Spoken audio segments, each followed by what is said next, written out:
मैं देवी देवताओं का भी स्वामी हूँ। फिर लोग कहते हैं कि इस्कॉन वाले तो देवी देवताओं को डेमी गॉड बोलते हैं।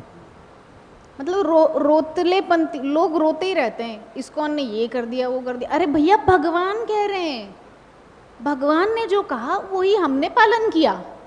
इसीलिए तो हमारी मूल पुस्तक ही भगवत गीता है। मूल पुस्तक भगवत गीता इसीलिए क्योंकि भगवान ने जो कहा वो हम कर रहे हैं, एज इट इज, यथारूप। जैसा भगवान ने कहा वैसा पालन कर रहे हैं।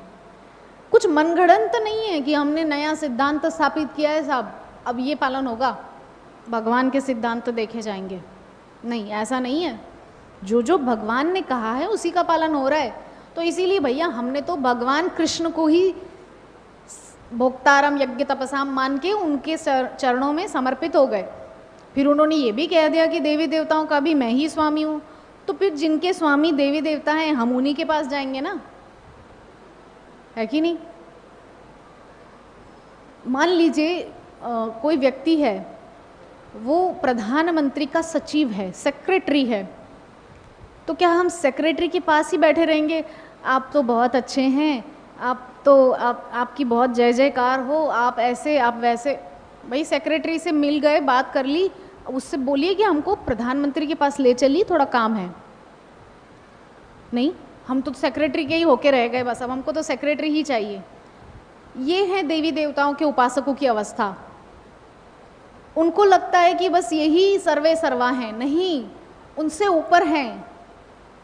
ईश्वर परम कृष्ण सच्चिदानंद विग्रह अनादिरादिर गोविंद सर्व कारण कारणम, वो सबसे ऊपर हैं। लेकिन ईर्ष्यालु लोग ये नहीं मानेंगे। ईर्ष्यालु लोगों को लगता है नहीं, हम कृष्ण को बड़ा नहीं मानेंगे, कुछ भी हो जाए, कुछ भी हो जाए। बच्चा करता है ना, नहीं मैं दवाई नहीं लूंगा, ऐसे ही ईर्ष्यालु लोग कभी नहीं मानेंगे कि कृष्ण ही सर्वोच्च सत्ता है। वो सदैव जहाँ से उनका स्वार्थ पूर्ण हो रहा है, जहाँ से उनकी इच्छाओं की पूर्ति हो रही है, ऐसे देवी देवताओं को ही वो सर्वोच्च मान के वहीं उलझे रहेंगे।